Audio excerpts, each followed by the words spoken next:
तो दोस्तों नमस्कार, स्वागत है आप सभी का आपके अपने YouTube channel target with MG Sharma में। तो दोस्तों आज के सेशन में हम लेकर उपस्थित हैं ये जीके कैप्सूल जो उत्तर प्रदेश सामान्य ज्ञान के क्रम में कैप्सूल नामक ये जो किताब आपकी इस कंपटीशन द्वारा ये प्रकाशित की गई है। इसमें दोस्तों पॉइंटर और मानचित्रों सहित प्रस्तुति की गई है। तो आइए पहला जो हमारा सेशन है ये 11वां नंबर चल रहा है, जिसमें है उत्तर प्रदेश का इतिहास। अर्थात सबका अलग अलग इतिहास है, लेकिन उत्तर प्रदेश के क्रम में देखा जाए तो उत्तर प्रदेश का क्या इतिहास रहा है अब तक का, उसको इस चैप्टर में अध्ययन करेंगे। तो चलिए दोस्तों सबसे पहले ये मानचित्र के माध्यम से अध्ययन करते हैं।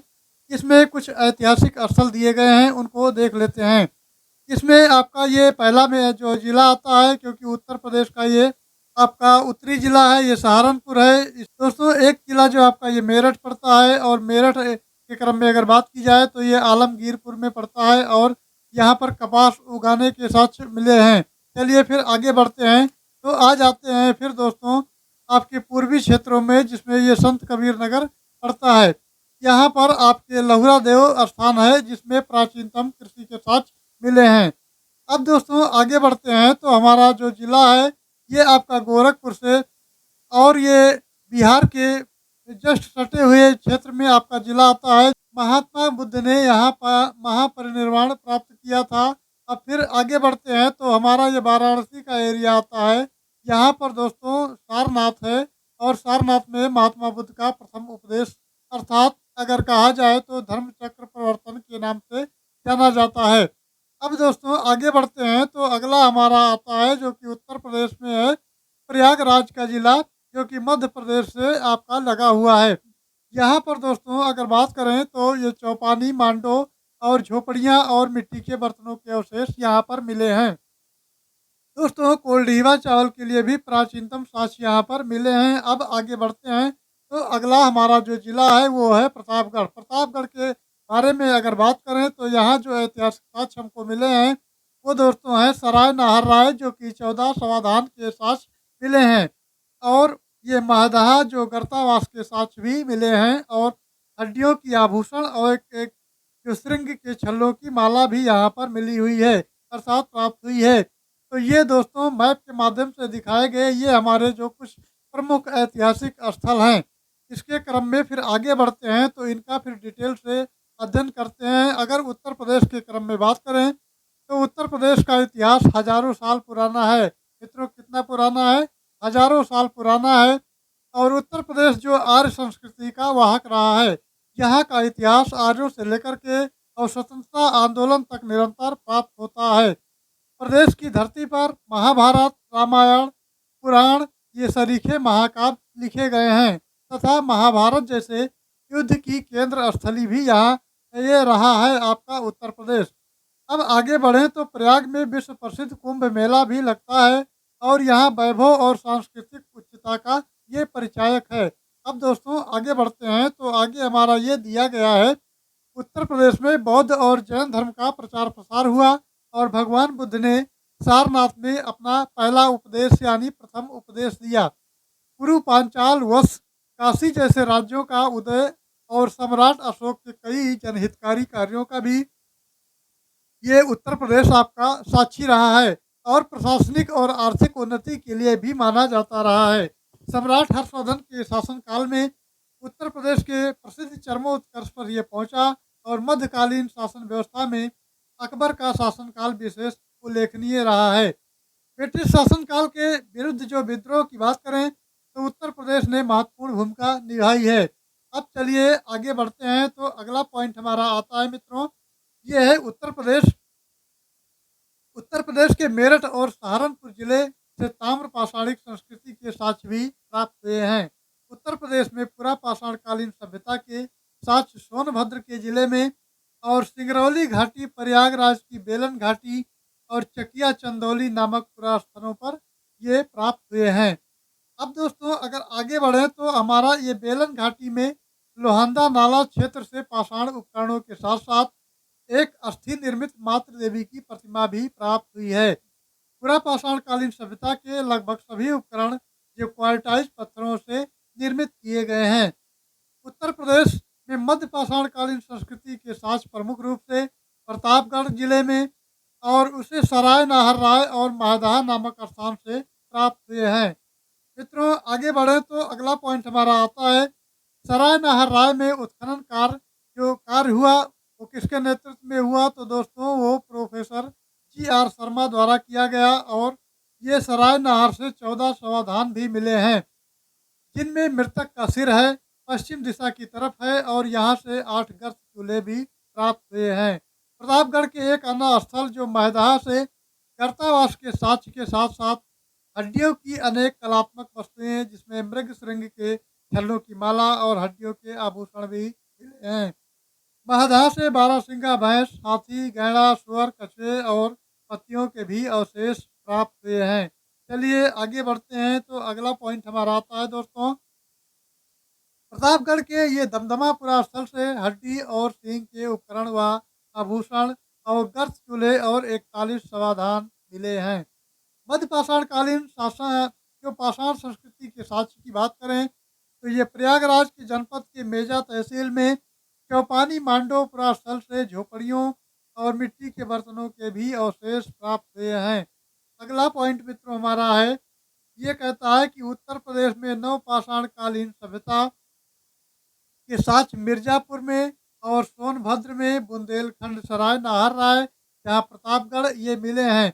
किस किस प्रदेश में मिले हैं तो प्रदेश की बात करें तो नवपाषाण कालीन सभ्यता के जो साक्ष्य हमको मिले हैं वो मिर्जापुर में मिले हैं सोनभद्र में मिले हैं बुंदेलखंड में मिले हैं सराय नाहर राय में मिले हैं जहाँ प्रतापगढ़ इसको कहते हैं।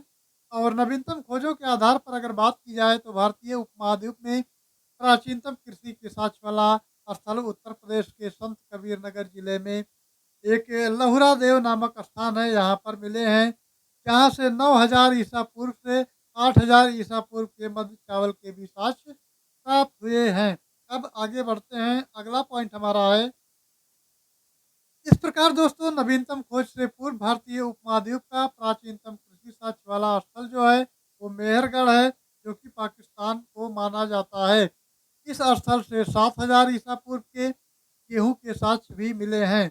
एक स्थान आता है कोलडीवा जो कि प्रयागराज में पड़ता है चावल के प्राचीनतम साक्ष्य वाला स्थल माना जाता था। अब दोस्तों आगे बढ़ते हैं तो प्रदेश में हड़प्पा कालीन साक्ष्य जो आलमगीरपुर पड़ता है और ये हुकास मांडी गांव आदि से प्राप्त हुआ है। आलमगीरपुर जो हड़प्पा सभ्यता के पूर्वी विस्तार को प्रकट करता है। यहाँ से कपास उगाने का साक्ष्य भी प्राप्त हुआ है।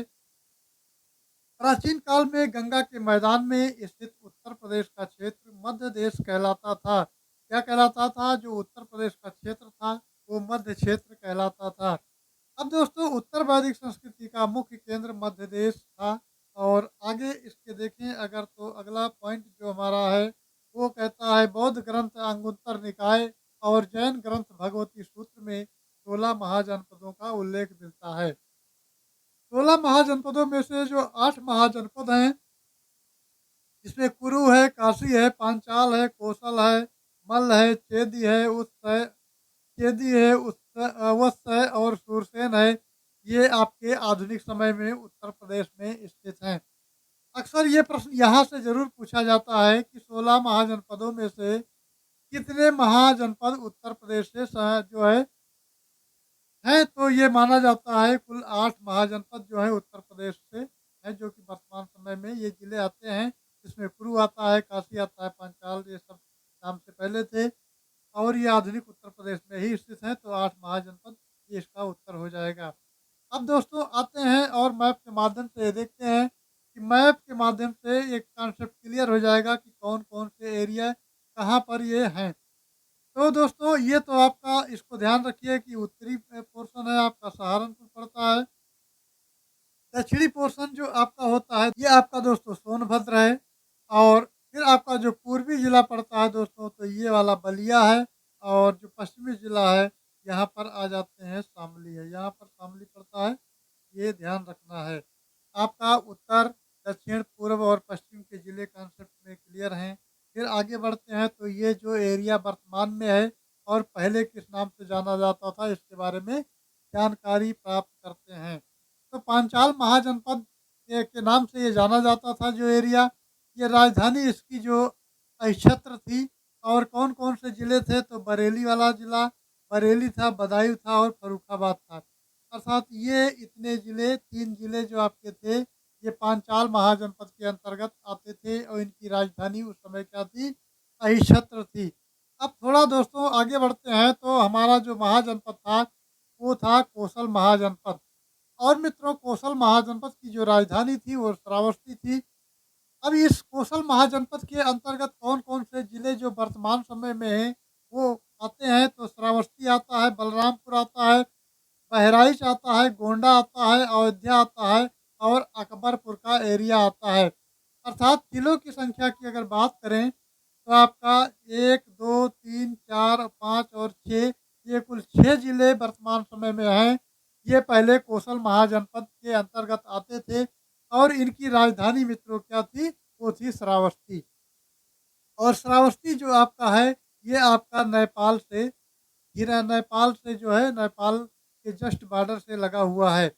बलरामपुर भी लगा हुआ है, बहराइच भी लगा हुआ है, श्रावस्ती भी लगा हुआ है। ये एरिया आपका नेपाल बॉर्डर से लगा हुआ है। चलिए फिर आगे थोड़ा बढ़ते हैं। तो अब आता है दोस्तों ये मल्ल महाजनपद के नाम से जो जाना जाता था, जिसमें आपका इसकी राजधानी थी कुशीनगर और कुशीनगर आज भी है। तो कुशीनगर ये ज़िला है और देवरिया ज़िला है।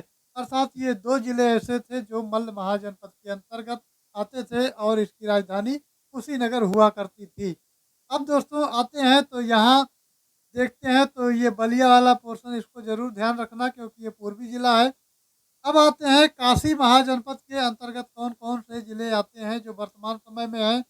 अब दोस्तों अगर बात करें काशी महाजनपद की तो इसकी राजधानी वाराणसी है और इसमें चंदौली वाला ज़िला है आपका, वाराणसी है और संत रविदास नगर है, मिर्ज़ापुर है, ये आपके ज़िले हैं 1, 2, 3 और 4 ज़िले आपके ऐसे हैं जो काशी महाजनपद के अंतर्गत आते हैं और इनकी राजधानी क्या है? वाराणसी है। एक बार पुनः देख लें कौन-कौन सा है तो दोस्तों संत रविदास नगर, वाराणसी, मिर्ज़ापुर और चंदौली ये 4 ज़िले आपके जो काशी महाजनपद के अंतर्गत आते हैं।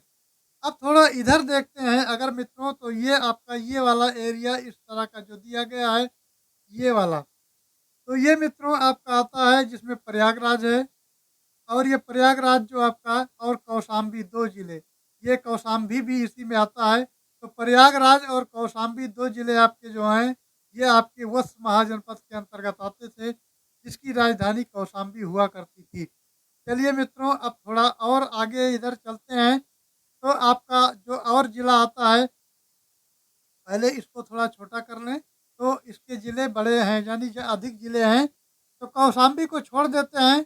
अब ये एरिया चित्रकूट का है, दूसरा आपका बांदा का है और बांदा के बाद में जो एरिया आपका आता है महोबा का और ये झांसी का एरिया और ये जो है तीनों तरफ से मध्य प्रदेश से घिरा हुआ ललितपुर है, ये भी आपका ये चेदी महाजनपद के अंतर्गत आता था। इसमें 1 हो गया, 2 हो गया, 3 हो गया, 4 हो गया और ललितपुर 5 हो गया। 5 जो ज़िले आपके हैं, ये दोस्तों ये चेद महाजनपद राजधानी के अंतर्गत आते थे और ये महाजनपद की जो राजधानी थी वो दोस्तों शक्तिमती थी। एक चीज़ और आप लोगों ने नोटिस किया होगा दोस्तों कि आपका जो ये बांदा वाला एरिया ऐसे दिख रहा है, ये कुछ आपके इंडिया के मैप से मिलता-जुलता है। तो ये बांदा वाला एरिया है और ये ललितपुर के संबंध में एक प्रश्न और आता है कि कौन-सा ऐसा ज़िला है जो 3 तरफ से आपका मध्य प्रदेश से घिरा हुआ है? तो वो एरिया आपका यानी वो ज़िला हो जाएगा ललितपुर। चलिए आगे बढ़ते हैं, तो आगे दोस्तों ये आता है मथुरा का क्षेत्र। मथुरा के क्षेत्र की अगर बात करें, तो इसमें दोस्तों ये था सूरसेन महाजनपद के नाम से जाना जाता था और ये इसकी राजधानी मथुरा थी। इसकी राजधानी मथुरा थी और इसके अंतर्गत केवल मथुरा ज़िला ही आता था। अब आगे बढ़ते हैं तो अगला हमारा जो पॉइंट है, इसमें दोस्तों मेरठ है, बागपत है और ये गाज़ियाबाद है, गौतम बुद्ध नगर है। तो 1, 2, 3 और 4 ज़िले आपके जो आते हैं, ये कुरु महाजनपद के अंतर्गत आते हैं और इसकी राजधानी इंद्रप्रस्थ हुआ करती थी। तो वर्तमान समय में 4 ज़िले हैं जो कुरु महाजनपद के अंतर्गत आते थे। तो ये दोस्तों आपके महाजनपद हो गए। अब कुल महाजनपद की बात करें तो कुल महाजनपद आपके 16 हैं, 16 में 8 महाजनपद आपके उत्तर प्रदेश से ही दिए गए हैं। अब चलिए इसको थोड़ा छोटा करके रिकॉल कर लेते हैं। 1 हो गया, ये 2 हो गया, ये 3 हो गया, 4 हो गया, 5 हो गया, ये 6 हो गया, ये 7 हो गया और ये 8 हो गया। तो अब नहीं भूलना है इसको, इस प्रकार के प्रश्न जो है अक्सर मिल जाते हैं। तो 8 जो महाजनपद हैं ये आपके उत्तर प्रदेश के अंतर्गत ही आते हैं। कुल 16 में से 8 यानी आधे का 50-50 रेशियो है। अब चलिए दोस्तों आगे बढ़ते हैं, तो आगे इनकी स्थिति की और इनकी राजधानी की जो है चर्चा कर लेते हैं। तो एक एक तरफ दिया गया है महाजनपद। ये महाजनपद है, इसकी राजधानी है, वर्तमान स्थिति इसकी क्या है? जो मैप में दिखाया गया है वही चीज़ आपको बताया जा रहा है। ये आपको रिकॉल हो जाएगा पुनः और आप इसको जो है ढंग से याद कर लेंगे। तो काशी की बात करें तो ये वाराणसी का क्षेत्र आता था और वाराणसी के आसपास की स्थिति इसकी थी। कोसल की बात करें तो श्रावस्ती और साकेत जो कि अयोध्या का क्षेत्र है, ये अवध क्षेत्र के अंतर्गत है। कुरु की बात करें तो इंद्रप्रस्थ है और मेरठ, दिल्ली, थानेश्वर के आसपास का एरिया है। अब दोस्तों वत्स की बात करें, वत्स महाजनपद तो इस कौशाम्बी है और कौशाम्बी में प्रयागराज के आसपास का क्षेत्र आता है। सूरसेन की बात करें तो मथुरा है, मथुरा के आसपास का क्षेत्र है। मल्ल महाजनपद की बात करें तो दोस्तों कुशीनगर है, जिसमें देवरिया कुशीनगर के आसपास का क्षेत्र आता है। और चेद जो है ये सुषमती और स्वच्छवती इसकी राजधानी हुआ करती थी, जो बुंदेलखंड के आसपास का क्षेत्र है। पांचाल महाजनपद की अगर बात करें तो ये अहिच्छत्र यानी रामनगर और काम्पिल्य जो फर्रुखाबाद है, बरेली, बदायूं और फर्रुखाबाद के क्षेत्र के अंतर्गत आते हैं। चलिए आगे बढ़ते हैं, तो अगला है शतपथ ब्राह्मण में कौशल जो कि अवध का उल्लेख हुआ है और ये महाजनपद अवध क्षेत्र में स्थित था। इसमें उत्तरी कौशल की राजधानी थी श्रावस्ती और दक्षिणी कौशल की राजधानी कुशावती थी। दूसरी तीसरी शताब्दी में कौशाम्बी मगहों की राजधानी थी और इसे आद्य नगरीय स्थल भी कहा जाता है। अब दोस्तों आगे बढ़ते हैं, तो कौशाम्बी जो है थेर पंथ का प्रमुख केंद्र भी था। इस नगर को हूण नेता तोरमाण ने अधिक क्षति पहुंचाई थी। किसने कौन नेता थे? वो थे ये हूण नेता थे तोरमण, जो इनका नाम था ये नेता तोरमाण, ये अधिक क्षति इन्होंने पहुंचाई थी। और 6ठी शताब्दी ईसा पूर्व में दो नए धर्मों जिसमें बौद्ध धर्म और जैन धर्म का भी उदय हुआ और ये दोनों धर्म का उत्तर प्रदेश में व्यापक प्रभाव रहा है। मथुरा जैन धर्म का एक प्रमुख केंद्र था और गौतम बुद्ध का अधिकांश सन्यासी जीवन उत्तर प्रदेश में ही व्यतीत हुआ। इसी कारण उत्तर प्रदेश को बौद्ध धर्म का पालना कहा जाता है। इसी कारण से उत्तर प्रदेश को, ये नोटेड पॉइंट है, बौद्ध धर्म का पालना कहा जाता है। जहाँ तक इन्होंने गौतम बुद्ध ने अधिक समय आपका जो है ये श्रावस्ती में व्यतीत किया है, अर्थात बरसात के जो 4 महीने होते हैं ये कहीं भी भ्रमण करते थे, कहीं भी शिक्षा देते थे, कहीं भी रहते थे, लेकिन बरसात के जो 4 माह होते थे वो आकर अपने श्रावस्ती यानी उत्तर प्रदेश के श्रावस्ती जिले में ही निवास करते थे। तो चलिए दोस्तों आगे बढ़ते हैं। अब जो तीर्थकर जिनका जन्म स्थान उत्तर प्रदेश में है उनको एक एक करके देख लेते हैं। जैन धर्म के तीर्थकर और जन्म स्थान दिए गए हैं। इसमें ऋषभ देव हैं, इनका जन्म स्थान अयोध्या है। ये अजित नाथ हैं, अयोध्या है। शंभोनाथ श्रावस्ती है और अभिनंदन नाथ इनका जन्म स्थान अयोध्या है। सुमित नाथ की बात करें तो अयोध्या इनका जन्म स्थान है। और दोस्तों आगे बढ़ें तो पद्म प्रभु की अगर बात करें तो इनका कौशाम्बी जन्म स्थान है। और सुपर्वनाथ जो वाराणसी इनका जन्म स्थान है। विमलनाथ का जन्म स्थान काम्पिल्य है और अनंतनाथ का अयोध्या जन्म स्थान है। पार्श्वनाथ का वाराणसी जन्म स्थान है। ये कुछ जो है आपके जैन धर्म के तीर्थकर हुए हैं, ये इनके जन्म स्थान यहाँ दिए गए हैं। अब आते हैं ज्ञान प्राप्ति के बाद महात्मा बुद्ध सर्वप्रथम सारनाथ के ऋषि पत्तनम पहुँचे और वहाँ अपना पहला उपदेश इन्होंने दिया और इस घटना को धर्म चक्र परिवर्तन भी कहा जाता है। महात्मा बुद्ध ने अपने सर्वाधिक उपदेश कौशल राज्य की राजधानी श्रावस्ती में दिए। अभी हमने बताया कि जो बरसात के 4 माह थे यहाँ ही व्यतीत करते थे और अधिक से अधिक उपदेश भी देते थे। चलिए आगे बढ़ते हैं। यहाँ से भी प्रश्न पूछता है कि सर्वाधिक उपदेश कहाँ दिए, अभी हाल ही परीक्षा में पूछा गया है। अब दोस्तों आगे आते हैं, तो ये आपका है 483 ईसा पूर्व में 80 वर्ष की अवस्था में जो मल्लों की राजधानी हुआ करती थी कुशीनारा और कुशीनगर जो वर्तमान समय में है, यहाँ महात्मा बुद्ध की मृत्यु हो गई, अर्थात इस घटना को महापरिनिर्वाण कहा जाता है। इनकी मृत्यु की घटना को महापरिनिर्वाण के नाम से जाना जाता है। अब दोस्तों आगे बढ़ते हैं, तो आगे हमारा पोर्शन जो दिया गया है पॉइंट, यह है बौद्ध काल में कपिल वस्तु और शशांक गणराज की राजधानी थी। कपिल ऋषि के वास स्थान से इस स्थल का नाम कपिल वस्तु पड़ा। काम्पिल जो कि बदायूं और फर्रुखाबाद के मध्य में स्थित है, प्राचीन काल में शिक्षा का ये प्रमुख केंद्र था, अर्थात पुराने समय में शिक्षा का प्रमुख केंद्र रहा है। अब आते हैं मित्रों, ये आपका आता है सोगौरा ताम्रलेख, गोरखपुर जनपद में स्थित था, और ये अभिलेख मौर्यकालीन है, जिससे पता चलता है कि मौर्य काल में अकाल की स्थिति में जनता को अनाज का वितरण किया जाता था। प्रयाग के अशोक स्तंभ पर हरिसेन द्वारा रचित समुद्रगुप्त का प्रशस्त लेख भी उत्कीर्ण है। अब दोस्तों आगे बढ़ते हैं, तो सारनाथ का जो स्तंभ लेख है, सारनाथ का जो स्तंभ लेख है, जिसका निर्माण मौर्य सम्राट अशोक ने करवाया, और शीर्ष पर बने सिंहों की आकृति को भी भारत सरकार ने अपना राज्य चिन्ह बनाया है। अक्सर आप लोगों ने देखा होगा कि भारत सरकार जो हमारा मोनोग्राम है, अर्थात जो चिन्ह है, इसमें अशोक के स्तंभ के 3 चिन्ह, ये 3 शेर बने हुए हैं, तीनों तरफ बने हुए हैं, और वो शेर वास्तव में 4 हैं, जो कि चारों दिशाओं में हैं, लेकिन वो हमको एक साथ देखने पर 3 ही दिखाई पड़ेंगे। 3 ही दिखाई पड़ेंगे, एक हमारा जो पीछे वाला पोर्शन है, अर्थात पीछे वाला शेर, वो नहीं दिखाई पड़ता है। तो चलिए दोस्तों, अब आगे बढ़ते हैं, तो ये राजकीय चिन्ह जो है भारत सरकार का है, और मेरठ के स्तंभ लेख को फिरोज शाह तुगलक द्वारा दिल्ली, और कौशाम्बी के स्तंभ लेख को अकबर द्वारा प्रयाग के किले में भी स्थापित करवाया गया। जो प्रयाग स्तंभ का अशोक की राजधानी ये करुवाकी द्वारा दान दिए जाने का उल्लेख है, और इसे रानी का अभिलेख भी कहा जाता है। चलिए दोस्तों, नेक्स्ट हमारा है अशोक निर्मित अहरौरा अभिलेख, राज्य के मिर्जापुर जिले में है, और अयोध्या से प्राप्त शिलालेख से पता चलता है कि शुंग वंश का संस्थापक पुष्यमित्र शुंग ब्राह्मण धर्म का अनुयायी था, और उसे महर्षि पतंजलि की अध्यक्षता में 2 अश्वमेध यज्ञ करवाए थे। उत्तर वैदिक युग से संबद्ध स्थल जो अंतरजी खेड़ा है, अर्थात ये कासगंज में वर्तमान में पड़ता है। अंतरजी खेड़ा जो स्थान है, ये वर्तमान में कासगंज जिले में पड़ता है, और यहाँ ये गैरिक मृदभांड और कृष्ण लोहित मृदभांड संस्कृतियों के अवशेष प्राप्त हुए हैं। ये 2 आपकी संस्कृतियाँ थी पहले, तो एक था गैरिक मृदभांड और दूसरा था कृष्ण लोहित मृदभांड। इन संस्कृतियों के अवशेष भी प्राप्त हुए हैं। अंतरजी खेड़ा से शुंग, कुषाण और गुप्त काल के अवशेष प्राप्त हुए हैं।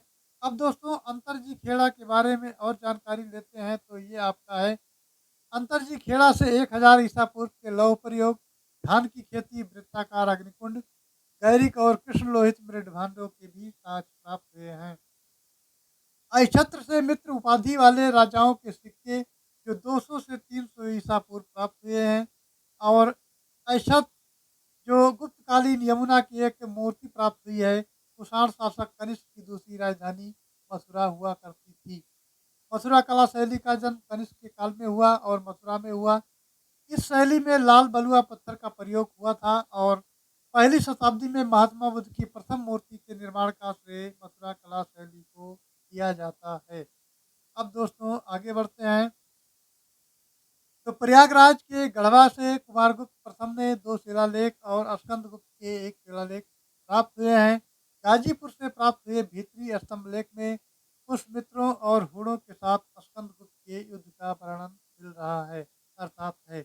गुप्त काल में सारनाथ और मथुरा में उत्कृष्ट बौद्ध प्रतिमाओं का निर्माण हुआ था, और राज्य के ललितपुर जिले जो देवगढ़ नामक स्थान है, कौन सा स्थान है मित्रों? तो देवगढ़ नामक स्थान है, जो कि गुप्तकालीन मंदिरों के साक्ष्य यहाँ से प्राप्त हुए हैं। यहाँ के जो गुप्तकालीन मंदिरों में दशावतार मंदिर है, ये बहुत विशेष रूप से उल्लेखनीय है। भीतरगांव का मंदिर राज्य के कानपुर जिले में स्थित है, जो कि केवल ईंटों का बना हुआ है। ये 2 मंदिर आपको अवशेष के रूप में देखने को मिल जाएंगे। तो गुप्तकालीन मंदिर जो है, ये दशावतार मंदिर इसका उल्लेखनीय है, और भीतरगांव का मंदिर राज्य कानपुर, अर्थात उत्तर प्रदेश राज्य के कानपुर जिले में स्थित है। इसकी खासियत यह है मित्रों कि ये केवल ईंटों से बना हुआ है। तो दोस्तों अब आगे बढ़ते हैं, जिसमें हमारा ये उत्तर मध्यकाल है, और औरंगजेब की मृत्यु जो है 1707 ईस्वी में हुई। इसके बाद में प्लासी का युद्ध जो कि 1757 ईस्वी में हुआ, और ये इस समय वर्तमान उत्तर प्रदेश में 5 स्वतंत्र राज्य स्थापित हो चुके थे। अवध मुगल साम्राज्य का एक महत्वपूर्ण सूबा था। अवध जो था दोस्तों वो अवध मुगल साम्राज्य का एक महत्वपूर्ण सूबा था। अब बात करें अवध के पूर्वी उत्तर प्रदेश के ज़िलों पर तो अवध का नवाब का शासन था और शहादत खां जो कि बुरहान उल मुल्क जो 1732 ईस्वी से संबंधित है में अवध का प्रथम नवाब था और 1732 ईस्वी में ही उसने एक स्वायत्त राज्य के रूप में अवध की स्थापना की। अब दोस्तों आगे बढ़ते हैं तो आगे इनका कार्यकाल दिया है और नवाब के जो है नाम दिए गए हैं कौन कौन से अवध के नवाब थे और इनका कार्यकाल कब से कब तक का रहा है। तो पहला नवाब की बात करें तो शहादत खां जो कि 1732 से 1739 ईस्वी 1732 से 1739 ईस्वी और सफदर जंग की बात करें तो 1739 से 1754 ईस्वी। शुजाउद्दौला आते हैं 1754 से 1775 और आसफुद्दौला जो कि 1775 से 1797। उसके बाद में वजीर अली जो कि 1797 से 1798, शहादत अली खां ये 1798 से 1814 और गाजीउद्दीन हैदर जो कि 1814 से 1827, नासिरुद्दीन हैदर जो 1827 से 1837, मोहम्मद अली शाह 1837 से 1842 और अमजद अली शाह 1842 से 1847। इसी क्रम में आगे बढ़ें तो लास्ट जो थे वाजिद अली शाह ये 1847 से 1856 तक इनका कार्यकाल रहा है। अब दोस्तों आगे आते हैं 1764 की बात करें तो इसमें बक्सर के युद्ध में बंगाल के नवाब मीर कासिम, अवध के नवाब शुजाउद्दौला और मुगल बादशाह शाह आलम द्वितीय की सेनाओं ने सम्मिलित रूप से अंग्रेजों के विरुद्ध युद्ध किया, परंतु वो पराजित हुए और 1765 ईस्वी में इलाहाबाद की संधि बक्सर युद्ध के उपरांत अंग्रेजों और मुगल बादशाह के मध्य हुई। इस क्रम में शुजाउद्दौला ने 1773 ईस्वी में मॉरन हेस्टिंग के साथ बनारस की संधि कर ली। बहू बेगम का मकबरा फैजाबाद जो कि अयोध्या में स्थित है, वर्तमान में अयोध्या नाम है और फैजाबाद ये पूरा अयोध्या और फैजाबाद अयोध्या के नाम से अब जाना जाता है। तो फैजाबाद में जो कि अयोध्या में या अयोध्या जिला नाम से है तो स्थित है। अब दोस्तों आगे बात करें तो अवध का नवाब आसिफुद्दौला ने अपनी राजधानी फैजाबाद जो कि यहाँ से लेकर के लखनऊ स्थापित की और आसिफुद्दौला ये अंग्रेजों से फैजाबाद की संधि 1775 ईस्वी में कर ली और बनारस का क्षेत्र अंग्रेजों को सौंप दिया। संधि इन्होंने कर ली और बनारस का क्षेत्र सौंप दिया। उसके बाद इसी संधि के तहत वारन हेस्टिंग्स ने अवध के बेगमों की संपत्ति की सुरक्षा की गारंटी भी ली थी। आसफुद्दौला ने 1784 ईस्वी में ये मुहर्रम मनाने के लखनऊ इमाम बाड़ा का निर्माण करवाया था जो आज भी स्थित है और आसफुद्दौला ने 1784 ईस्वी में लखनऊ में एक रूमी दरवाजा का भी निर्माण करवाया। इसका निर्माण अकाल के दौरान रोजगार सृजन करने हेतु ये करवाया गया था।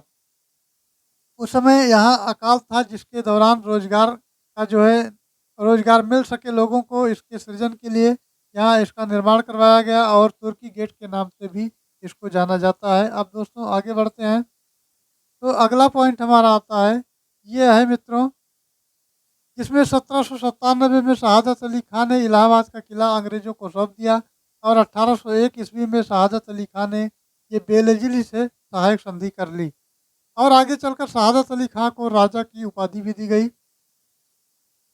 तो 1808 में सुरक्षा की गारंटी के बदले में अवध के नवाब शहादत अली ने गोरखपुर और रुहेलखंड, इलाहाबाद, फतेहपुर, कानपुर और इटावा के क्षेत्र में अंग्रेजों को ये प्रदान कर दिए। जब संधि हुई तो ये वाले क्षेत्र जो हैं गोरखपुर, रुहेलखंड, इलाहाबाद, फतेहपुर, कानपुर, इटावा ये क्षेत्र क्या है अंग्रेजों को दे दिए गए। और वाजिद अली शाह अवध का अंतिम नवाब था। इसके संबंध में भी प्रश्न पूछा जाता है कि अवध का अंतिम नवाब कौन था। अब दोस्तों बात करें लॉर्ड बेलेजली ने ये आउटम की रिपोर्ट के आधार पर कुशासन का आरोप लगाकर अवध को 1856 ईस्वी में अंग्रेजी साम्राज्य में मिला लिया और 1836 में इस प्रांत का नाम उत्तर पश्चिमी प्रांत रखा गया। उस समय इस प्रांत में दिल्ली और अजमेर का क्षेत्र भी आता था, जो कि अजमेर आपका वर्तमान समय में मध्य प्रदेश में है और ये दिल्ली आपका केंद्र शासित प्रदेश है। तो चलिए फिर आगे बढ़ते हैं तो अगला पॉइंट हमारा है ये 1857 का विद्रोह। 1857 का विद्रोह ये बहुत ही चर्चा में रहता है और ये बहुत ही फेमस है जो कि मंगल पांडे से संबंधित है। अब बात करें 1857 के विद्रोह के समय भारत का गवर्नर जनरल लॉर्ड कैनिंग था, जो कि विद्रोह की समाप्ति के बाद जो है भारत का प्रथम वायसराय भी बना। 1857 के विद्रोह को वीर सावरकर ने भारत के प्रथम स्वतंत्रता संग्राम की संज्ञा दी थी। दोस्तों 29 मार्च 1857 को 14वीं रेजिमेंट मुर्शिदाबाद के निकट एक बैरकपुर में मंगल पांडे, जो कि उत्तर प्रदेश के बलिया निवासी थे, जो आजकल का बलिया है, यहाँ के निवासी थे उत्तर प्रदेश के मंगल पांडे। और वो अपने साथियों के साथ विद्रोह कर लेफ्टिनेंट ह्यूमस यानी ह्यूसन और बाघ पर गोली चला दी, जिससे ये जो लेफ्टिनेंट उस समय था अंग्रेज था, उसका नाम है, बाघ पर गोली चला दी, जिसके परिणाम स्वरूप उन्हें फांसी पर चढ़ा दिया गया। और दोस्तों 10 मई 1857 को भारत में प्रथम स्वतंत्रता संघर्ष की शुरुआत मेरठ से हुई। इस आंदोलन का तात्कालिक कारण कारतूसों में सुअर और गाय की चर्बी का होना था। अब दोस्तों आते हैं, ये स्थान दिए गए हैं और भारतीय सेनापति कौन कौन थे और ब्रिटिश सेनापति कौन कौन थे, ये देखना है। एक चार्ट दिया गया है, चार्ट में इसको जानकारी के तौर पर ध्यान से देखते हैं। तो कानपुर का स्थान है और नाना साहब और तात्या टोपे जो भारतीय सेनापति हैं, और ब्रिटिश सेनापति है दोस्तों कैंपबेल। लखनऊ स्थान है, बेगम हजरत महल है भारतीय सेनापति, और कैंपबेल है ये ब्रिटिश सेनापति। झांसी की बात करें तो रानी लक्ष्मीबाई हैं, ये भारतीय सेनापति हैं, और ह्यूरोज है, ये ब्रिटिश सेनापति है। प्रयागराज जो कि अब है, और इलाहाबाद इसका नाम हुआ करता था, लियाकत अली थे, भारतीय थे, और कर्नल नील जो है ये आपका अंग्रेज सैनिक था। फैजाबाद की बात करें तो ये मौलवी अहमद अल्लाह जो कि भारतीय सैनिक थे, और कर्नल नील ये आपका ये जो है अंग्रेजी सैनिक था। बरेली की बात करें तो बरेली आपका स्थान है, और खान बहादुर खान है, खान बहादुर खान जो कि भारतीय सैनिक, और कैंपबेल ये आपका अंग्रेज सैनिक था। 1857 ईस्वी के विद्रोह में सर्वाधिक जो प्रभावी क्षेत्र था वो अवध और बुंदेलखंड का क्षेत्र था। अवध का क्षेत्र था और बुंदेलखंड का क्षेत्र था। अवध क्षेत्र में ही अवध का chief commissioner Henry Lawrence residency की रक्षा करते हुए मारा गया। टाटा टोपे का वास्तविक नाम दोस्तों रामचंद्र पांडुरंग था। ये अक्सर नाम पूछा जाता है, तो टाटा टोपे जो थे इनका वास्तविक जो नाम था रामचंद्र पांडुरंग। और टाटा टोपे ने अपनी ये गनीमी कांवर जो रणनीति है, छापामार नीति इसको कहते हैं, से अंग्रेजों को भयभीत कर दिया था, और बाद में इन्हें फांसी दे दी गई थी। अब दोस्तों 1857 के विद्रोह की बात को दबाने के बाद 1 नवंबर 1858 ईस्वी को इलाहाबाद में लॉर्ड कैनिंग ने महारानी विक्टोरिया का घोषणा पत्र पढ़कर सुनाया। उसके बाद 1858 ईस्वी में दिल्ली डिवीजन पर उत्तर पश्चिमी प्रदेश से अलग कर दिया गया, और प्रदेश की राजधानी को आगरा से प्रयागराज स्थानांतरित कर दिया गया। उसके बाद आपका ये 1935 ईस्वी में लखनऊ को इस प्रांत की राजधानी को घोषित किया गया। कब किया गया है? 1935, ये डेट पूछा जाता है। चलिए आगे बढ़ते हैं। अब दोस्तों अगला पॉइंट हमारा आता है, ये है प्रदेश में स्वतंत्रता आंदोलन से संबंधित महत्वपूर्ण तथ्य क्या क्या हैं। तथ्यों की अगर बात करें दोस्तों, तो ये आपका शिव दयाल साहब ने ये 1861 ईस्वी में आगरा में ये राधा स्वामी सत्संग की स्थापना की, और अंग्रेज शासन के खिलाफ जिहाद का नारा देने के उद्देश्य से 1866 ईस्वी में मोहम्मद जो कासिम ये ननोतबी और रशीद अहमद गंगोही द्वारा देवबंद जो कि उत्तर प्रदेश में पड़ता है, इस्लामी मदरसों की स्थापना कर देवबंद आंदोलन की शुरुआत की गई। अब दोस्तों आगे बढ़ते हैं, तो स्वामी दयानंद सरस्वती ने 1863 ईस्वी में ये सनातन धर्म का प्रचार करने के लिए आगरा में पाखंड खंडनी पताका इन्होंने फहराई, और 1875 में सैयद अहमद खान ने अलीगढ़ में ये मोहम्मडन एंग्लो ओरिएंटल कॉलेज की स्थापना की, जो वर्तमान समय में भी कॉलेज है, और उस कॉलेज का नाम है अलीगढ़ मुस्लिम विश्वविद्यालय। अलीगढ़ मुस्लिम यूनिवर्सिटी के नाम से जाना जाता है, और इस नाम से ये आज भी प्रसिद्ध है। पहले इसका नाम हुआ करता था अलीगढ़ में ये एंग्लो ओरिएंटल कॉलेज की स्थापना इन्होंने की थी। अब दोस्तों आगे बढ़ते हैं, तो आता है एनी बेसेंट। एनी बेसेंट जो है 1898 में बनारस में सेंट्रल हिंदू कॉलेज की स्थापना इन्होंने की, जिसे वर्ष 1916 में महामना मदन मोहन मालवीय जी द्वारा बनारस हिंदू विश्वविद्यालय बनाया गया। अब आते हैं, ये आपके सारे जो हैं सब उत्तर प्रदेश में स्थित हैं स्थान। अब देखते हैं तो प्रदेश में हुए भारतीय राष्ट्रीय कांग्रेस के अधिवेशन कौन कौन से हैं, इनको भी देख लेते हैं। तो दोस्तों वर्ष 1947 में प्रदेश में भारतीय राष्ट्रीय कांग्रेस के कुल जो 9 अधिवेशन हुए थे, कितने हुए थे? 1947 में 9 हुए थे। और उत्तर प्रदेश में भारतीय राष्ट्रीय कांग्रेस के सर्वाधिक तीन अधिवेशन लखनऊ और इलाहाबाद में हुए थे। ये आपको विशेष ध्यान रखना है। अब ये चार्ट दिया गया है, तो वर्ष दिया गया, अधिवेशन है, अध्यक्ष स्थान है और विशेष तौर पर इनको दिया गया है। तो चलिए अब दोस्तों बात कर लेते हैं। ये आपका वर्ष दिया गया है, अधिवेशन है, अध्यक्ष स्थान है और विशेष है। 1800 जो 88 का वर्ष है, जिसमें प्रयागराज यानी इलाहाबाद, और अधिवेशन का नाम है अध्यक्ष। इसके अध्यक्ष जो हैं ये जॉर्ज यूले हैं और कांग्रेस का संविधान यहाँ पर तय किया गया है। दोस्तों 1892 ये वर्ष है और इलाहाबाद प्रयागराज ये अधिवेशन है, जिसमें व्योमेश चंद्र बनर्जी इसके अध्यक्ष हैं और इंग्लैंड में ये प्रस्तावित था। ये इंग्लैंड में प्रस्तावित था। अब दोस्तों जो सन है यानी वर्ष है 1899 है, स्थान लखनऊ है, इसके जो अध्यक्ष हैं रमेश चंद्र दत्त हैं, 1905 ईस्वी है और बनारस की वाराणसी ये गोपाल कृष्ण गोखले इसके अध्यक्ष हैं।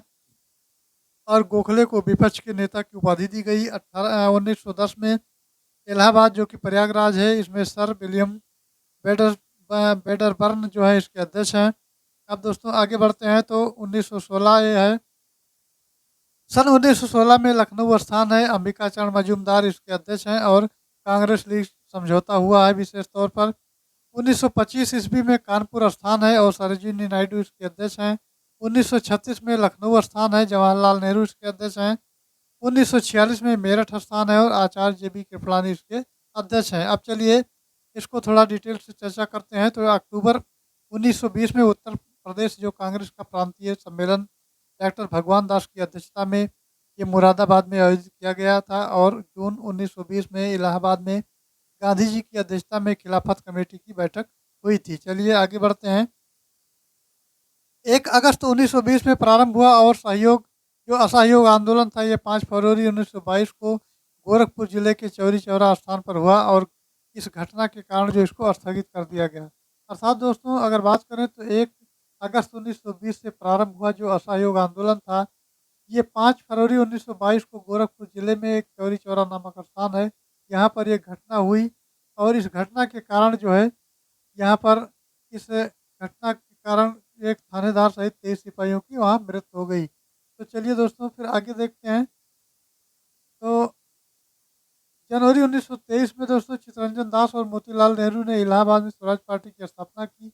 इसके अध्यक्ष जो CR दास और महासचिव मोतीलाल नेहरू थे। अब आता है बाबू शिव प्रसाद भगवान दास ने असहयोग आंदोलन के दौरान 10 फरवरी 1921 को बनारस राष्ट्रीय शिक्षा के विकास के लिए काशी विद्यापीठ की स्थापना की और सितंबर 1924 में कानपुर में सत्यभक्त ने भारतीय साम्यवादी दल की स्थापना की और पेरियार की अध्यक्षता में इसका प्रथम सम्मेलन कानपुर में हुआ। दोस्तों वर्ष 1918 में गौरी शंकर मिश्र, इंद्र नारायण द्विवेदी और मदन मोहन मालवीय ने उत्तर प्रदेश किसान सभा की स्थापना की और दोस्तों 17 अक्टूबर 1920 को बाबा रामचंद्र ने प्रतापगढ़ में अवध किसान सभा का गठन किया। एक आंदोलन वर्ष 1922 में हुआ, यानी 1920 से 22 में हुआ, जो अवध के किसानों द्वारा चलाया गया। इस आंदोलन के प्रमुख नेता मदारी पासी थे और इस आंदोलन का क्षेत्र प्रदेश का उत्तरी क्षेत्र हरदोई, बहराइच, सीतापुर और सुल्तानपुर था। अब दोस्तों आगे बढ़ते हैं। तो उत्तर प्रदेश में द्वितीय किसान आंदोलन का नेतृत्व जो हुआ वो पंडित जवाहरलाल नेहरू ने किया और वर्ष 1924 में चंद्रशेखर आज़ाद के द्वारा कानपुर में हिंदुस्तान रिपब्लिकन एसोसिएशन यानी इसका शॉर्ट फॉर्म है HRA की स्थापना की गई और इस संगठन में सचिंद्र सान्याल, योगेश चंद्र चटर्जी, राम प्रसाद बिस्मिल, राजेंद्र लाहिड़ी इत्यादि क्रांतिकारी शामिल थे। दोस्तों 9 अगस्त 1925 को 9 अगस्त 1925 को क्रांतिकारियों ने 8 down Saharanpur Lucknow passenger train को काकोरी नामक स्थान पर लूट लिया। अब इसमें जो क्रांतिकारी दिए गए हैं और वो स्थान जहाँ पर इनको फांसी दी गई है, ये यहाँ से प्रश्न जरूर देखने को मिलता है अक्सर परीक्षाओं में। तो राम प्रसाद बिस्मिल थे जिनको गोरखपुर जेल में फांसी दिया गया, अशफाक उल्ला खां को फैजाबाद यानी अयोध्या में फांसी दी गई और राजेंद्र नाथ लाड़ी को गोंडा में दी गई। यहाँ पर गोंडा में एक चौराहा इनके नाम से राजेंद्र नाथ लाड़ी चौराहा भी है और रोशन सिंह जो नैनी प्रयागराज में इनको फांसी दी गई। तो ये 4 क्रांतिकारी आपके हुए हैं, राम प्रसाद बिस्मिल, अशफाक उल्ला खां, राजेंद्र नाथ लाड़ी और रोशन सिंह। इनको अलग अलग जगहों पर क्रम से गोरखपुर और फैजाबाद, अयोध्या, गोंडा, नैनी प्रयागराज यहाँ पर इनको जो है फांसी दी गई है अलग अलग स्थानों पर। चलिए दोस्तों आगे बढ़ते हैं। तो 27 फरवरी 1931 को चंद्रशेखर आज़ाद इलाहाबाद के अल्फ्रेड पार्क में पुलिस से मुकाबला करते हुए स्वयं को गोली मारकर वीरगति को प्राप्त हो गए। गोविंद बल्लभ पंत संयुक्त प्रांत में सन 1937 में गठित कांग्रेस सरकार के प्रधानमंत्री थे। दोस्तों भारत छोड़ो आंदोलन के दौरान ये प्रथम समांतर जो राष्ट्रीय सरकार बलिया में चित्तू पांडे थे और इनके नेतृत्व में बनी थी। चित्तू पांडे को शेरे बलिया के नाम से जाना जाता है। यहाँ से प्रश्न भी बनता है कि शेरे बलिया किसे कहा जाता है। शेर ए बलिया किसको कहा जाता है? तो दोस्तों चित्तू पांडे को कहा जाता है। और 1936 में लखनऊ में प्रोफेसर एन जी रंगा, इंदुलाल याग्निक, स्वामी महा सहजानंद के नेतृत्व में अखिल भारतीय किसान सम्मेलन का आयोजन किया गया। इसमें स्वामी सहजानंद सरस्वती इसके अध्यक्ष भी बनाए गए। प्रोफेसर एन जी रंगा महासचिव चुने गए। दोस्तों 9 अप्रैल 1938 को मध्य निर्देश यानी गांधी जी के घोषित आदेशों के अनुसार लागू करने के लिए सर्वप्रथम एटा और मैनपुरी जिलों को चुना गया। कौन से जिले को चुना गया? मैनपुरी और एटा जिले को चुना गया। अब आते हैं उत्तर प्रदेश के जो स्वरूप परिवर्तन की बात करें तो उत्तर प्रदेश के स्वरूप में आपका 1833 में आगरा प्रेसिडेंसी का निर्माण बंगाल प्रेसिडेंसी से अलग करके बनाया गया था। और 1836 ईस्वी में इसका नाम उत्तर पश्चिमी प्रांत कर दिया गया था। इसका मुख्यालय उस समय आगरा बनाया गया था। दोस्तों चलिए आगे बढ़ते हैं। अब आता है यह 1856 में डलहौजी द्वारा अवध को ब्रिटिश साम्राज्य में शामिल कर लिया गया। और 1858 ईस्वी में इस प्रांत का मुख्यालय आगरा से बदलकर प्रयागराज कर दिया गया। और 1869 में आगरा के उच्च न्यायालय को स्थानांतरित करके इलाहाबाद में इसको स्थापित कर दिया गया। और 1800 फिर आते हैं तो वर्ष 1877 में इस प्रांत का नाम फिर उत्तर पश्चिमी प्रांत आगरा एवं अवध कर दिया गया। जबकि 1902 में इसका नाम बदलकर आगरा और अवध संयुक्त प्रांत कर दिया गया। ये नाम बार बार आपके बदलते गए। फिर उसके बाद में फिर आते हैं तो ये इतना तक का ये सीरियल श्रृंखला रही है जिसमें नवंबर 1925 में प्रदेश की राजधानी इलाहाबाद से लखनऊ स्थानांतरित कर दी गई और प्रदेश का उच्च न्यायालय इलाहाबाद से बना रहा। लखनऊ में उच्च न्यायालय की एक न्यायिक पीठ की स्थापना की गई। तो इतने क्रम से होता हुआ पहले आगरा, आगरा से इलाहाबाद, इलाहाबाद से आपका फिर लखनऊ स्थानांतरित किया गया। ये इस सिस्टम से होता हुआ आपका लखनऊ इस समय वर्तमान में इसकी राजधानी है। तो दोस्तों कि उच्च न्यायालय की एक न्यायिक पीठ की स्थापना की गई है लखनऊ में। और वर्ष 1937 में इस प्रांत का नाम संयुक्त संक्षिप्त करके संयुक्त प्रांत कर दिया गया। और स्वतंत्रता प्राप्ति के बाद जो है 24 जनवरी 1950 को इस क्षेत्र का नाम बदलकर उत्तर प्रदेश कर दिया गया। जब से आज तक फिर इसका नाम उत्तर प्रदेश ही है। और 24 जनवरी 1950 को भारत के गणतंत्र बनने के साथ ये भारतीय संघ का एक राज्य बना। अब दोस्तों आते हैं परीक्षा की दृष्टि से एग्जाम कैप्सूल जो दिया गया है, अर्थात इस पुस्तक का नाम ही कैप्सूल है। तो इसमें जो मुख्य रूप से नोटेड पॉइंट हैं उनको अलग करके दिया गया है। जिसमें ये परीक्षा में अक्सर प्रश्न कभी ना कभी पूछे गए हैं। तो 1924 में संयुक्त प्रांत यानी वर्तमान में उत्तर प्रदेश के किस शहर को संपूर्ण भारत से क्रांतिकारियों की बैठक बुलाई गई थी? तो वो स्थान था कानपुर। उत्तर प्रदेश के किस नगर में सर्वप्रथम भारतीय राष्ट्रीय कांग्रेस का वार्षिक अधिवेशन हुआ? तो वो स्थान है इलाहाबाद। इस समय इसका नाम प्रयागराज कर दिया गया है। उत्तर प्रदेश में वैष्णववाद के संकाद संप्रदाय का संस्थापक कौन था? तो दोस्तों वो निम्बार्क था। और किस फ्रांसीसी यात्री ने काशी को भारत का एथेंस कहा है? तो वर्नियर थे। अब आते हैं नेक्स्ट पर। तो नेक्स्ट चंदावर के युद्ध जो 1194 ईस्वी में हुआ। राजा जयचंद मोहम्मद गौरी से पराजित हुआ। और चंदावर की वर्तमान में भौगोलिक स्थिति है तो उत्तर प्रदेश के इटावा जनपद में यमुना नदी के तट पर ये है। उत्तर प्रदेश का जो इटावा जिला है यहाँ यमुना नदी के तट पर यह स्थान है, अर्थात चंदावर का जो युद्ध हुआ था। और कौन सा सिंधु न घाटी सभ्यता स्थल उत्तर प्रदेश में स्थित है? तो हुलास स्थित है। कौन सा एक क्रांतिकारी काकोरी ट्रेन कांड से संबंधित नहीं था? तो खुदीराम बोस नहीं थे। इस तरह का प्रश्न पूछने का मतलब ये 4 ऑप्शन आपको दे देगा। 4 ऑप्शन देगा, उसमें से 3 तो रहेंगे, एक नहीं रहेगा, वहाँ से छटना रहेगा। यहाँ फिलहाल ऑप्शन नहीं वन लाइनर के रूप में दिया गया तो खुदीराम बोस हो जाएंगे। और वर्तमान उत्तर प्रदेश में भारत के प्राचीनतम जो 16 महाजनपद थे उसमें से उत्तर प्रदेश में कितने हैं? तो 8 हैं। ये पहले ही बताया जा चुका है बहुत ही डिटेल से चित्र के माध्यम से। तो कुल 16 थे, 16 में से 8 आपके उत्तर प्रदेश से हैं। अब दोस्तों आते हैं तो नेक्स्ट हमारा है जौनपुर जो है उसमें सरकी वंश का अंतिम शासक कौन था? तो हुसैन शाह था। 1924 के कानपुर षड्यंत्र मामले में शामिल नहीं था तो एम.ए. अंसारी नहीं थे और हड़प्पा सभ्यता का सभ्य स्थल जो है यानी हड़प्पा सभ्यता का स्थल मांडी भारत के किस राज्य में स्थित है? तो उत्तर प्रदेश में स्थित है। शेर शाह सूरी का अंतिम अभियान किस राज्य के विरुद्ध था? तो कालिंजर के विरुद्ध था। और कन्नौज पर महमूद गजनवी के आक्रमण के समय वहाँ का शासक कौन था? तो जो राज्यपाल था। और मध्यकाल में उत्तर प्रदेश के किस जनपद को शिक्षा का केंद्र होने का कारण सिराज ये हिंद कहा जाता है? तो दोस्त वो जौनपुर है, वो जौनपुर स्थान है। अब आते हैं तो किस वर्ष प्रयागराज उत्तर प्रदेश यानी किले किले के अंग्रेजों का अधिकार से स्थापित हुआ? तो 1797 ईस्वी है। किस वर्ष वर्तमान उत्तर प्रदेश का जो प्राय संपूर्ण क्षेत्र ये बंगाल प्रेसिडेंसी से अलग करके आगरा प्रेसिडेंसी के अधीन कर दिया गया था? तो दोस्तों वो वर्ष था 1833 ईस्वी। किस नगर को महोदय श्री के नाम से जाना जाता है? तो कन्नौज जो आपका शहर है यानी वो नगर है, तो इसको महोदय श्री के नाम से जाना जाता है। इसको आज जान लीजिए। चलिए फिर आगे देखते हैं। तो दोस्तों अंग्रेजों के विरुद्ध बनारस विद्रोह का नेतृत्व किसने किया? तो ये राजा चेत सिंह है। और काकोड़ी षड्यंत्र केस में प्रधान आरोपी पंडित राम प्रसाद बिस्मिल को उत्तर प्रदेश के किस शहर में फांसी दी गई? तो वो गोरखपुर में दी गई।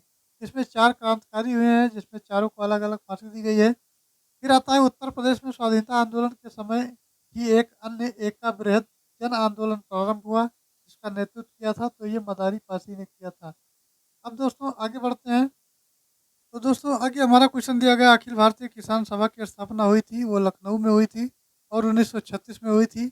लखनऊ में स्थापित अखिल भारतीय किसान कांग्रेस के महासभा जो सचिव थे इनको किसको चुना गया था? तो एन जी रंगा को चुना गया था। और अवध राज्य का ब्रिटिश साम्राज्य में विलय कब हुआ था? तो 1856 में हुआ था। ये महालवाड़ी प्रणाली लागू की गई थी तो उत्तर प्रदेश में की गई थी। और महापरिनिर्वाण मंदिर अवस्थित है तो कुशीनगर में अवस्थित है।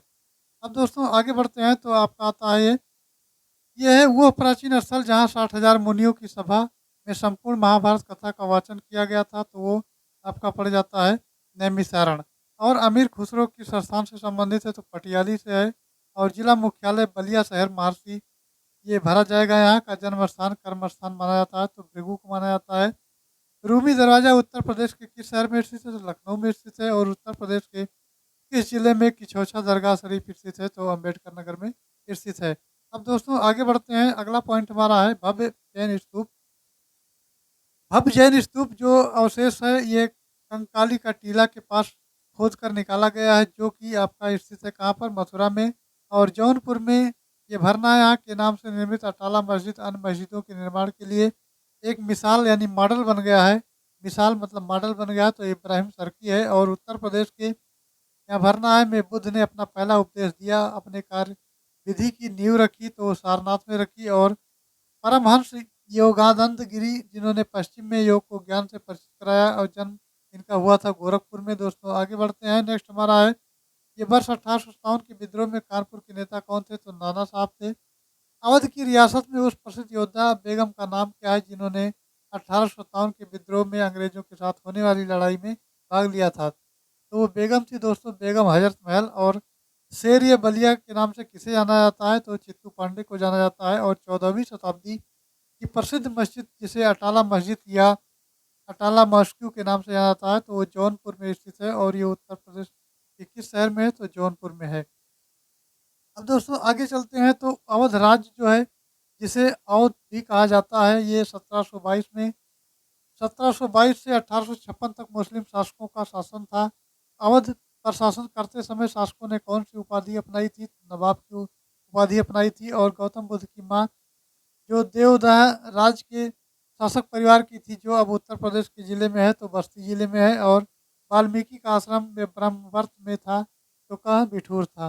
बिठूर था। चलिए आगे देखते हैं। तो अगला है चंदेल शासक के दौरान चंदेल शासन के दौरान उत्तर प्रदेश का कौन सा क्षेत्र जेजाक भुक्ति या जय होटी के नाम से जाना जाता है? तो बुंदेलखंड को जाना जाता है। और छठी सदी बीसी के दौरान उत्तर प्रदेश के किन क्षेत्रों को क्षेत्र कहा जाता था? तो बुंदेलखंड का क्षेत्र होता था। राजा हर्षवर्धन ने यहाँ भरना है में भद्र विचार विहार नामक विज्ञान एक बृहद केंद्र की स्थापना की। तो दोस्तों कन्नौज की स्थापना की 6ठी शताब्दी ईसा पूर्व के दौरान मथुरा के आसपास के क्षेत्र को कहा जाता है, तो सूरसेन कहा जाता है। नेक्स्ट हमारा आता है, यह है उत्तर प्रदेश में पहली बार 1857 में प्रकाशित होने वाले दैनिक समाचार पत्र हिंदुस्तान के संपादक कौन थे? तो मदन मोहन मालवीय थे।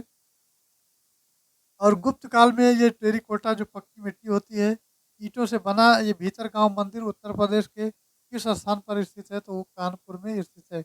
उत्तर प्रदेश का कानपुर स्थान है और कानपुर में स्थित है। तो दोस्तों आई होप जानकारी अच्छी लगी होगी। जानकारी अच्छी लगी हो तो चैनल को लाइक करें, सब्सक्राइब करें और शेयर करें। Thanks for watching. जय हिंद।